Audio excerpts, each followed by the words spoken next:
The role of ZEC is persuasive. When I say persuasive, from the Constitution to the Electoral Act to the regulations, our role is merely to make recommendations to the executive. There's nowhere in the Constitution, nowhere in the Electoral Act, nowhere in our regulations where we are given a mandate, firstly, to make regulations on our own behalf, secondly, to make law. We make recommendations to government, to the executive, through the line ministry, which is the Ministry of Justice. That's the first very, very important thing. We are a commission which administers electoral law which emanates from Parliament. Now, if our stakeholders are unhappy with our current mandate, I fully encourage them to buttonhole those who are in Parliament to change our mandate. Now, in terms of our current mandate, basically what we do is we recommend to the executive, namely His Excellency the President, to say, we believe that by such and such a date, in terms of administrative processes, we will be ready to conduct by-elections. Now, what I said before the Parliamentary Legal Committee on Justice was, we as ZEC, we have a plan or a map in place that says by 5 December, we anticipate that if we're going to hold by-elections, all of the administrative issues that need to be in place will be in place. When I say administrative issues, we want to hold COVID-19 compliant elections,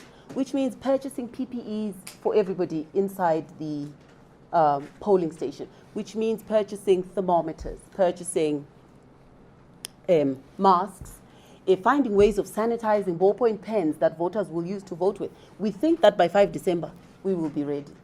This date was said to me in the context of questions which had been put to me before the Parliamentary Legal Committee to say, are you anticipating to hold by-elections before the end of the year? Yes, our provisional date is 5 December, which we have referred to His Excellency the President. Now, when you go and look at the Constitution and you look at the Electoral Act, you will find that only His Excellency the President can announce the dates of by-elections.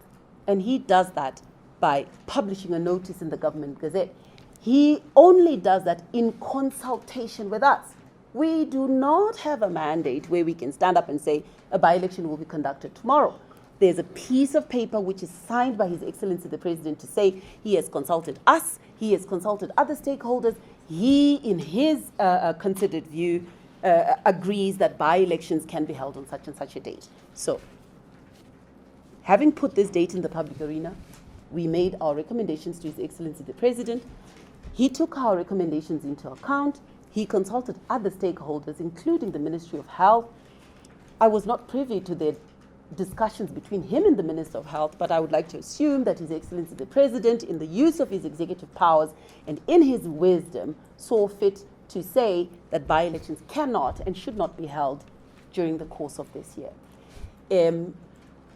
It is my very, very considered view that this is not a reflection of lack of independence on the part of ZEC. If by independence you mean ZEC should willy-nilly declare the date of by-elections, which it has no power to do, then I would say your question is premised on a lack of understanding of the role of ZEC. Our role, I repeat, it's persuasive, it's to make recommendations. It is up to His Excellency the President to take our recommendations, including the recommendations of other stakeholders, such as the Minister of Health, into consideration. Now, my role starts and stops with recommendations. I made my recommendations. They were taken into consideration. I have no further role in terms of the Constitution to then call upon the executive to say, on what basis did you disregard my recommendation? There's no provision for that in the Constitution. If our stakeholders would like the Electoral Commission to have that power, then buttonhole Parliament to give it to us. And when it's given to us, we will use it. Okay, next. Firstly, in giving our recommendations had been that if it is the view of other stakeholders that we cannot hold by-elections, could we at least be allowed to be designated an essential service with regards to other electoral activities which are not by-elections? And that was followed. Our recommendations were followed. all along when the COVID-19 regulations came into place, we were not designated an essential service. We were then subsequently designated an essential service with regards to all other electoral activities other than by-elections, which is why you find that at the moment voter registration is going on. At the moment we can have this workshop. At the moment, all other electoral activities other than by-elections, in terms of our recommendations, we've been cleared and given the go-ahead to do that, and we are proceeding to do that. Now, let me just come to a point of law. The first thing to note is that these issues and questions that we're discussing here today with regards to by-elections, firstly, they're sub judice, in the sense that we have stakeholders or Zimbabwean citizens, registered voters, who have taken these issues before the electoral court so that the electoral court can make a pronouncement. You're with me. You know that there are various court challenges that have gone before the court. So it would be inappropriate for me to discuss in intricate detail matters which the electoral court is currently seized with. However, the only thing that I want to say to you is this. Our constitution, the 2013 constitution, recognizes that the right to vote is not absolute, that the right to vote is subject to limitations in a democratic society. In fact, we have a constitutional court judgment which was brought about by citizens in the diaspora who sought to argue that denying them the right to vote from the diaspora was unconstitutional. And the Constitutional Court pronounced itself and said the restriction on Zimbabweans in the diaspora voting emanated from the residence requirement, which itself was a necessity because the 2013 Constitution made our voting polling station specific.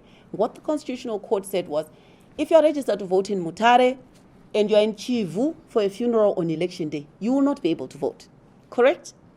Equally, if somebody is in Botswana, they will not be able to vote because they don't have a polling station in Zimbabwe. So they said the restriction on the right to vote, which is based on the residence requirement, is not unconstitutional because it affects even Zimbabweans who will locally be here on election day. Now, having decided that the right to vote is subject to restrictions in a democratic society, the question which the electoral court, the High Court sitting as a specialized division, the question that they must now answer is this. Is the suspension of by-elections for reasons of a pandemic, is that an appropriate restriction of the right to vote in a democratic society? I will allow the electoral court to answer that question. I'm also waiting to stand guided by the electoral court. However, I'm not the electoral court and I cannot comment and I will not comment further. The matter is before the court. We will be guided by the electoral court, but the electoral court will answer to say, is an act of God a pandemic? And the effects of a pandemic, if a country says the effects of the pandemic are 1, 2, 3, 4, and 5, is that a suitable limitation of the right to vote in a democratic society? You will be guided by the electoral court. I will equally be guided. So we'll wait for the court to pronounce itself.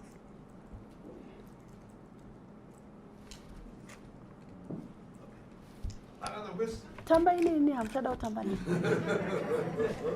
Toko na utamba nation of utindewela andinyatsogonanga. Essentially, I have a question, but now that you are calling on us to play with you, let me just dive in there. Within reason, Maggie. Remember, I have the power to sentence people to death, so within reason. Start off by saying, maybe we are not clear about what we mean kana tichiti independence yezeki. Tirikureva kuti, we should be very clear because chirungu, some of these definitions are open to interpretation. Okay, now let me say this to you. The Zimbabwe Electoral Commission is a purely administrative body. In terms of the Constitution, in terms of the Electoral Act, it's not a policy-making body. Atina simba rekugadzira mutemo. We went on a working visit to South Africa after 2018. We studied their constitution. We studied the South African Electoral Act. We studied the Kenyan South African Act. And we realized that the wording, Yema Electoral Commissioner, yakasiyana.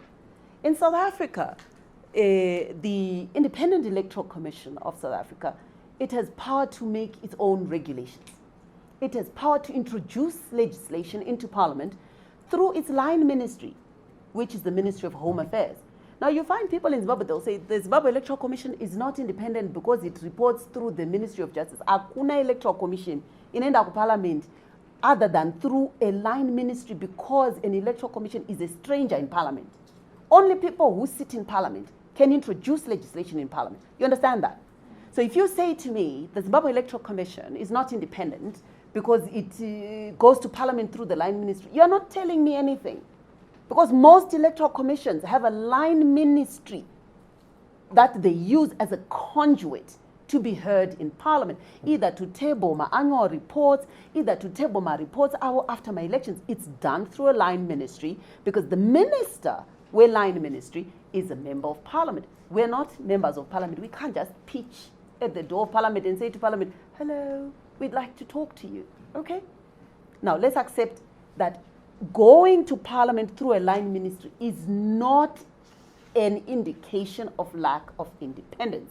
Now, if you're saying we should have powers to make our own rules and regulations, you have to accept and admit that currently we don't have those powers. So if you then say to me, the Electoral Commission is not independent because it can't make its own regulations, I hear what you're saying, but what do you expect me to do about it? I expect Parliament to give me those powers so that I can use them. If you expect me to use powers which Parliament hasn't given me, what are you saying? Kune separation of powers. Inini ndotarisa mandate yangu iri muconstitution, ndotarisa electoral act, ndotarisa regulations, ndotarisa kuti izvi ndogona kuzviita here, ndoudzwa kuti izvi ayo. You then say that means ZEC is independent. Chindipaka independence yacho. Nai mwanangu, ukandipa uone kuti handishandise here nenzira dzaunofara nadzo, asi usandipe mhosva yekuti sei ndisiri kuita zvauri kuti ndiite ini ndisina simba rekuzviita. Aiwa, nokuti handizombofa ndakazviita, ucharamba uchingotaura asi handife ndakazviita nokuti simba racho handina. Iwe uchitaura nevari kuParliament kuti ipai ZEC masimba ekuti vadai, wochinditi ZEC naiche inga makapiwa simba rekudai asi hamuna kushandisa simba rei. Ndochikupindura kuti pepe ndakatadza kushandisa simba pamusaka pezvikonzero zvakati. So thank you very much for the question.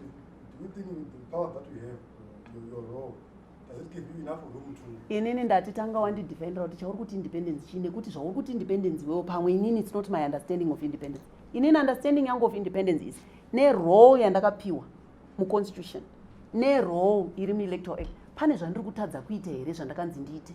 And the answer is very simple, apana. Based on the role which is defined, I am doing everything which is within my power. If you are saying to me, I should be given power to override the executive, I will say to you, go and lobby those who are in Parliament to give me the power, but currently andina